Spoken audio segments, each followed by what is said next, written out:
Hello my friends and welcome, my name is Dennis and this is the latest update on Iran. So American base in Saudi Arabia was attacked by Iranian forces. United States lost several of the aircraft. This image was shared by Chinese and taken by the Chinese satellite. So the previous image and the most latest one were definitely KC-135 was lost. Also there were damages reported to United States AVAX airplane. And we have one more satellite image, so it's not a hoax, it's not an AI, plus we have also the confirmation about not casualties, but the wounded army personnel. So no life losses are being reported. However, 12 of the people for this hour were delivered to the hospitals. Some of them sustained severe injuries, and here is one more plane that allegedly was lost. It was damaged by the strike. This image came from Landsat. It appears that in addition to KC-135R stratotankers of the United States Air Force, at least one or two E-3G Century AVAX has also been destroyed in the ballistic missile strike carried out by RGC Aerospace Force at Prince Sultan Air Base, Saudi Arabia, March 27th. That was yesterday. Here they say that the primary target was definitely those AVAX airplanes, but several of the air tankers were also damaged or destroyed. And here I agree with the comment that Russia must be providing intelligence to RGC. They're doing it to pressure on the United States to cut support for Ukraine. Exactly. Well, Iran knows the position of those airplanes, but detailed information about what particular stand is occupied by particular aircraft and whether that aircraft is not at particular time in operation and definitely stationed in Sultan Air Base of Saudi Arabia, that precise information RGC may continue to obtain from Russia, because Russia has military satellites and they know the positions of the United States Air Force. So then Donald Trump says it's not a big factor, together with his administration members, that Russia supports some of the intelligence to Iran. No, actually it could be a decisive help for Iran for successful strikes on military bases of the United States in the region. Guys, just a usual short break reminder, please press like to this video. And also subscribe for the channel. By doing so, you really help this channel a lot. Also, please, if you can, you may support me on Patreon with the link below, or membership of the channel by pressing button join. Without your support, my job wouldn't be possible. Thank you so much for it. Let's continue with the video. And I want to play other YouTubers. Can I call them influencers? Well, I don't know, maybe some of them don't like this name. Well, at least they're military guys. They used to serve in American Army. Davydov, probably you know him, he has a fantastic channel, I subscribe for him. And he says about this strike. The reason that Iran is able to strike our bases, our American servicemen, able to knock out our taxpayer-funded, very expensive jets and helicopters and bases, is not because they're innovating faster than us, it's because they're adapting faster than us. It is a shame that I have to repeat myself, not only myself, you know, it's not just me, it's anybody who spent any time in Ukraine or has looked at the news about Ukraine in the last 4 years, who will know that this is a problem that should not be a problem. That training pipelines for drones, not only using them, but also the countering of them, counter UAS, needs to be taken seriously. Wow, how many times have you heard that? How many should he... Davydov was also fighting in Ukraine. He has amazing videos on his channel, also battle videos, so I'm gonna put the link for his channel in the video description right below. And he recently went to Taiwan for the training of the Taiwanese soldiers of how to use drones. He is the drone operator himself. And definitely he tells that the lesson has not been learned from Ukraine. And it's the shame actually, because you know, we are not those high chief commanders, we're just some guys who know something about the logic of the war, because we're all in reviewing it. And for us it is understandable that the drone war is out there. It doesn't matter on the size of your army. You might be hurt under those drone strikes if you haven't done a thing about protecting your forces, your airfields, your soldiers, because the Waffe is different. The battlefields, they're also different. And I want to play Preston Stewart, fantastic channel. You may also find a link for it in the video description just below. I watch him regularly. He also has the military experience. He also told about this particular case in reference to the modern type of the war, drone war. And this is maddening. I'm going to crash out over some of this stuff. It is so frustrating to see things that we have had an eye on for 4+ years in Ukraine and that we just aren't paying attention to. And it's costing us equipment, maybe lives of our personnel. What are we doing parking aircraft open on the tarmac inside of the enemy drone and missile range. What are we doing here? Like, we have made, on this channel, have made fun of the Russians that don't learn that lesson and lose aircraft after aircraft after aircraft, and their own channels just complain and moan about how they can't find overhead cover. They can't even put a net up. Look at what we're doing. Are you kidding me? 4 years we didn't learn a single lesson? Yeah, President Stewart is crashing out about the case. It's understandable.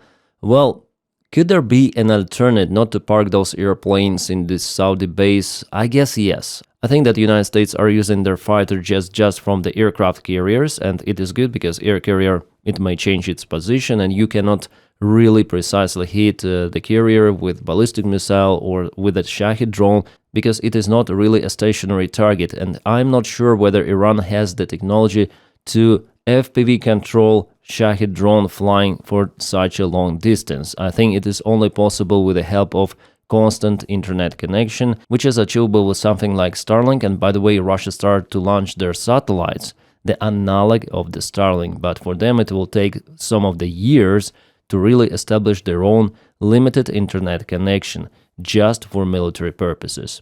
But what about those tankers in the military bases? Well, I'm not the military expert, but maybe they should have operated from the European airfields. It could take lots of the time for them to fly such a big routes, but still it's way more safer for personnel and for aircraft themselves. But again, I'm not sure, maybe those American generals, they know better, but they could have calculated the risks at least for their aviation.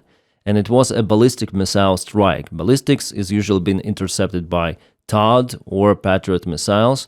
It means that they're not working well in this airfield, and I'm sure that they're established in the Sultan Air Base in Saudi Arabia. But no Patriot and no THAAD may guarantee you the 100% interception rate of the enemy missiles or enemy drones, especially drones, which may fly at a very low altitude, and they are not even within the range of those raiders. That's why Zelensky is visiting those Gulf countries. He is a well-respected guest because Ukraine has the technology to intercept Shahid drones and other type of the drones. For ballistics, yes, Ukraine cannot do it.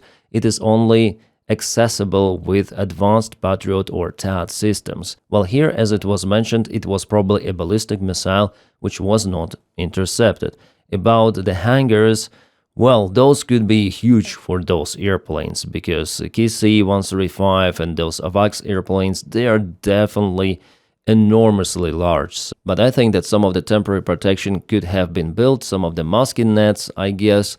Well, nothing was done, like zero was done to protect those bases. And the best variant is again to operate from the European bases. It means that the United States should have allies in Europe, that no Trump or J.D. Vance or any sort of the other United States official should be hostile to European Union, to the values of democracy, because some of the countries, like for example Spain, may say, get lost, it's not our war. Will not let you even to use our military bases because of your stupid rhetorics. We have our dignity in this case, yes, and if you start to bomb civilian infrastructure, oh, it's gonna be another story. I guess many more European countries would say no to this crazy military operation that Donald Trump had started without any sort of the visible goal of how to reach it. I'm not even saying because they're not competent. I've never seen the U.S. military conduct an operation with such terrible planning, such a lack of planning, such a lack of forecasting. And I mean, you can see it, right? One more influencer YouTuber, Combat Veteran News, Paul. I'm gonna put the link also for his channel. So those guys, they used to serve in the American Army, yeah? They're not just random YouTubers as me, just a guy with a microphone and some of the logic about the events happening. They are true military guys. And they all say the same stuff, that lessons have not been learned. I mean, the lessons from Ukrainian war, and the administration is not competent. Military command seems to be as well, because of the negative selection. I'm not saying that all of the generals of the United States Army, they're terrible. No, but the top position is held by Pete Hegseth. And you know his attitude. He's just a showing off bully, potentially a war criminal. At least it is visible from his rhetorics. And the lower rank command continue to obey those orders of the war, which is illegal. It has no congressional approval, and if Donald Trump decides to deploy ground forces and it all goes to that, well, you may all understand the circumstances. In this video, I'm also gonna tell about some of the variants of how this war might develop in the future, the bad variant, the worst variant also. So there are no good variants any longer, guys. There is nothing good about this war. Yeah, the injured service members were inside a building on the base that was struck in the attack. The officials say the attack also damaged multiple United States refueling aircraft. They do not specify the number. At least one missile struck the base, as well as several unmanned aerial vehicles. Those could be drones, according to two of the officials. So if we calculate the losses in the airplanes, two key C-135, one was perished, the other one was damaged and is not capable to conduct operation any longer without maintenance. Several of the key C-135R were damaged or destroyed recently, unknown number.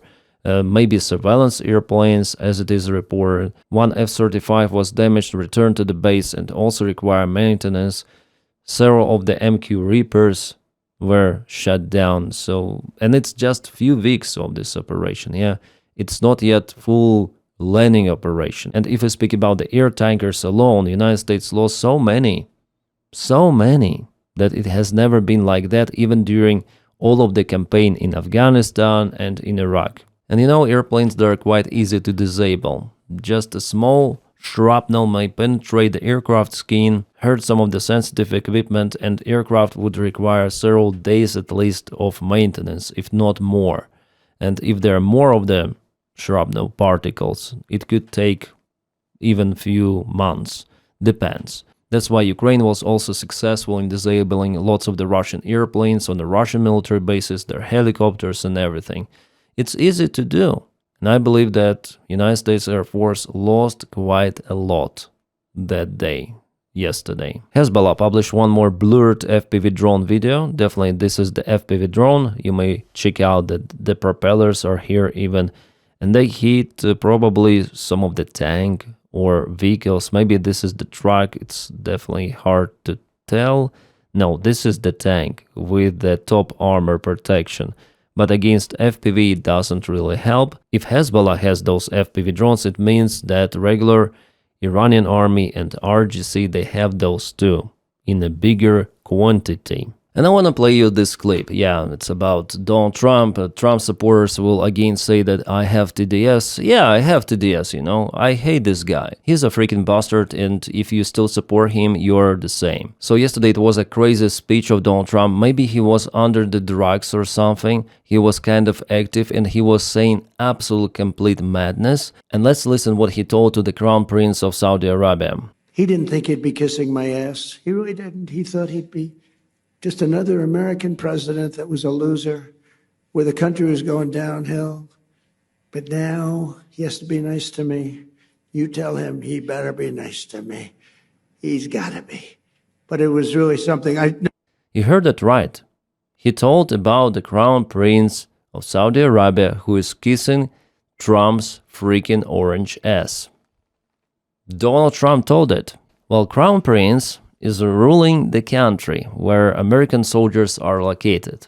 By the way, the base was hit recently, yeah? We started this video from that strike. So I wouldn't recommend to use kissing my ass rhetorics to a management of the country that is accommodating your base. And also the safety of your soldiers depends on cooperation with the country authorities, right? So it's not just about isolated base. They require electricity, they require supplies, and lots of the Saudis, they're working for American bases. They're dependent on Saudi Arabia.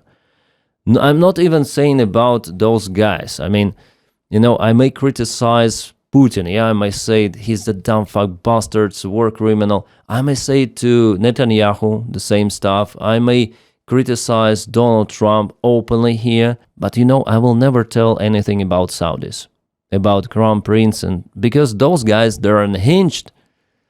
Those guys may get you elsewhere. It's the worst thing Trump could have told to those guys, Saudi, they will not forgive. They will smile to Donald Trump. Maybe they'll have some of the meetings, but they will revenge, and they will revenge actively. Even if I speak about 9/11, yeah, sorry for this comparison, Americans, but who were the pilots? I mean, their nationalities. Afghanians, Iraqis? No.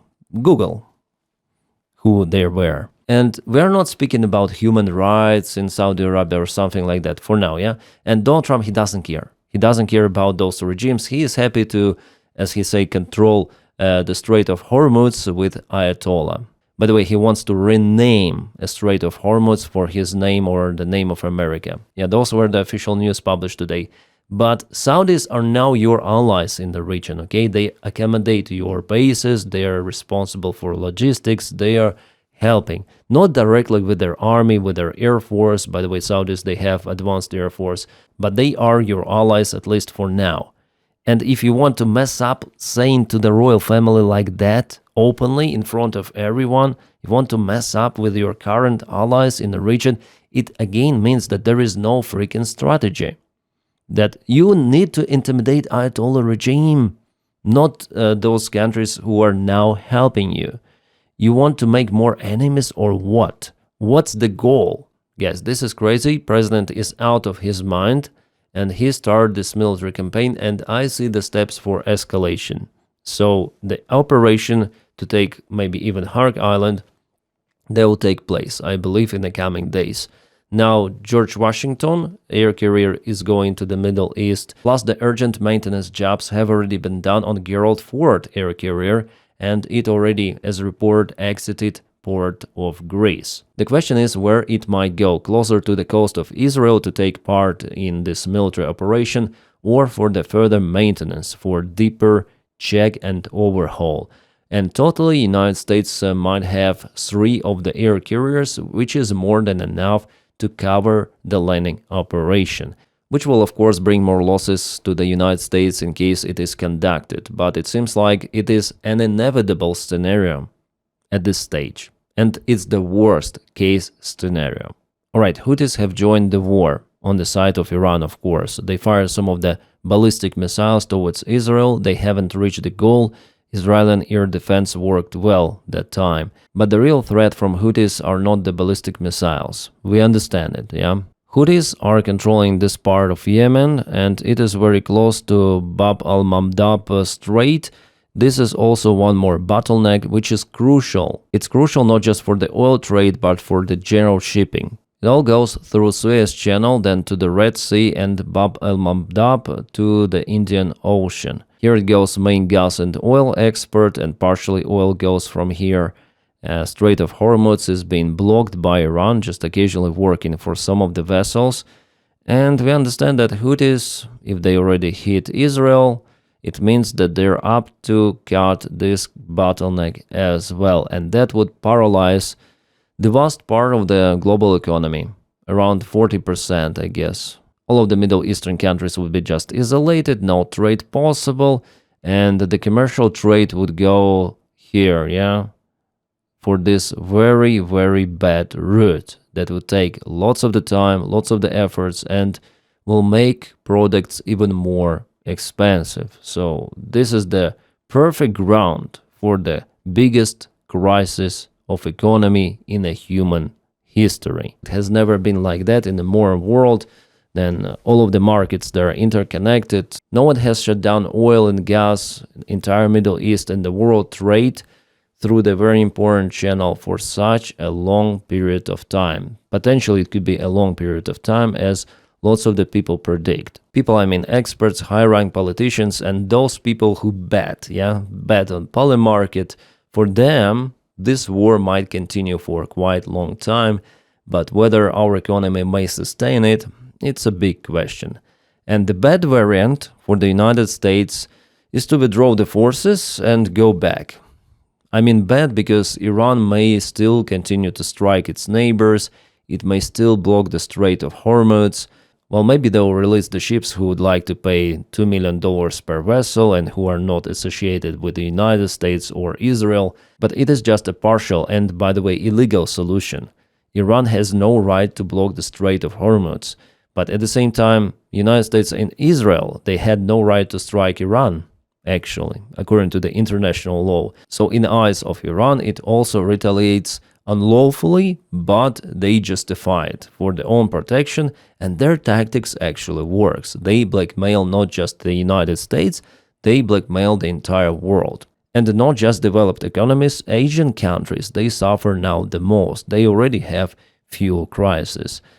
And yeah, I'm calling it a bad variant because United States have started, and again, Ayatollah regime is there, and they have more leverage, they're more unhinged, and withdrawing the forces will make the situation worse than it was before the military operation. But it's still the best variant of all of the bad variants. The worst variant is actually to deploy ground troops in Iran. Potentially it might be a big bloodbath, not only just Iraq scenario, but it's gonna be a devastation with tremendous losses, thousands of losses. It could be like Ukraine for Russia. So the same could be Iran for the United States, because the United States will see that it's not ready for the modern day war. It has resources, it has advanced army, yeah, those technologies. But what's about the drones? America, what's about the drones? And if Trump and Pete Hegseth think that they're gonna deploy those forces just to those islands and that's gonna be it, usually it's not like that. If those events are happening, they might spiral out of control because, okay, you deploy the forces on those islands, Iran starts to strike you, okay, we need to hit their position somewhere in those mountains. Okay, we are unable to reach them with the missiles, so we need to deploy special forces. Okay, let's go to this city. They have some of the launching spot of ballistic missiles or Shahed drones. Alright, we destroyed this position, but they have another one. Let's deploy one more special forces group. Oh, not enough forces. Okay, let's deploy army. More, thousands forces. Let's go. 2,000 troops to occupy this entire part. Oh, they have casualties. Let's deploy 10,000 forces. And that is how it usually goes. Even a Vietnam War used to be a special military operation, a limited one, with few thousand forces, maybe 3,000 as far as I remember. And later on it went to the full-scale war. Because sometimes the situation dictates what you should do, the current events happening. So it's very easy to mess up with everything completely. Putin had started his special military operation with 200,000 forces, troops, and he thought that it's the Blitzkrieg mission, they're gonna occupy Kiev and everything, but no. And the special military operation continues for 4 years already, even more. And there is no visible end of it. Could it be the same for the United States? Absolutely could be the same. I would give this variant the highest possible probability, actually, yeah. And all of that, again, is happening without congressional approval, just because Donald Trump was okay with that. And Netanyahu was also okay with that. And Ukraine is involved in protection of some of the Gulf countries. Ukraine has signed 10 years agreement regarding defense cooperation with Saudi Arabia and Qatar. An agreement with UAE will be signed very soon, President Zelensky. These agreements will include joint projects and defense industry, creating joint production, providing expertise and training. Awesome, fantastic. Well, hopefully Ukraine will get some of the, at least political support out of it from the Gulf states. By the way, today there was the information that Iran hit the training facility with Ukrainian instructors, Ukrainian drones and everything. This information is just hoax. It was disapproved and it went from the Iranian media sources, and we know it's just a pure propaganda. But what is real, that one of the Ukrainian members of parliament who took part in negotiations about the drones, he said that Americans proposed to take Ukrainian technology, plus they were against the help of Ukraine to the Gulf countries. They say that Ukraine should share technology with the United States, and the United States will support its allies in Middle East. UAE, Qatar. What? This sounds really crazy, but he definitely said that, and he took part in those groups, yeah. And now about Netanyahu and his hypocrisy towards Ukraine. You know that recently he called to Zelensky about the possible cooperation with those drone interceptors because Israel may also be hit by those Shahed drones, and actually those Shahed drones were already launched to Israel. Not that massively as ballistic missiles, but still, they were on the way, they were partially intercepted, partially not, and now they're looking for a solution, yeah, for the drone interceptors. But you see, I mean, this article told you so. Ukraine envoy laments past Israeli refusal to collaborate on drones. So Israel refused to collaborate with the drones to intercept Iranian Shahids. The article dated from October 2024. Then Israel was attacked by Hezbollah. Ukraine's ambassador told Israel had not accepted Kyiv's past offers to collaborate on countering Iranian-made drones. A day after, one such drone fired by Hezbollah from Lebanon crashed into military base. It was in 2024. And in 2023, beginning of 2023, Ukraine offered Israel, okay, let's start collaboration. Let's come out with solution to shut down those Shahid drones because now they're being launched by Russia, but those are freaking Iranian drones. Same, copy-paste, you know, and they might fire those to Israel. Bibi said, no, we don't want to collaborate, we do not want to be involved in that, and maybe Ukraine, together with Israel, maybe they could came out with this solution of the drone interceptors well before Ukraine made it on its own, yeah? It could have saved lives of many of the Ukrainians and potentially Israelis, but Bibi said no. Also, he said no to the air defense systems, Hawk air defense, which America requested for Israel to approve, but Israel said no, no, no. For Bibi, it doesn't matter. This hypocrite is like that. He is posting his pictures with Putin, with Trump. He thinks that it's great. You know, he's this communicator, leader, negotiator. But now Russia helps Iran to bomb Israel. Yeah, Russia helped Hamas even with weapons because then they went to Gaza Strip, to Lebanon. They found lots of the Russian weapons there. So, Bibi, who is your friend and who is your enemy? Well, I disrespect Bibi. I think he is a freaking bastard, the same as Putin, same as Trump. Absolutely. Him. It's all I want to say about Bibi. And yes, Hamas attack on Israel, October the 7th, was crazy. It was very terrible event. But what Israel done after all to the Gaza, if you look through the internet, they destroyed, leveled off Gaza Strip. Like, buildings are gone. Nothing is left. And just imagine how many civilians suffered. So it's the same strategy that Russia is doing in Ukraine, terrorizing people. So Bibi and Israeli government, they're war criminals. I'm not saying that Israelis are bad, I mean Jews. No, they're people. But their government, it's not okay. Right, guys, it's all what I want to say. Stand by for Ukrainian update because we have some of the awesome news coming from the front lines. I'm gonna upload the video in a few hours. I need to spend some of the time for it. And please support me on Patreon. The link for it is in the video description right below. Also, you may do it on membership of the channel by pressing button join, obviously if you can. In any case, you may press like to this video and subscribe for the channel to boost it in algorithms. My friends, thank you so much for it. I wish you all a peaceful sky wherever you are and have a great time.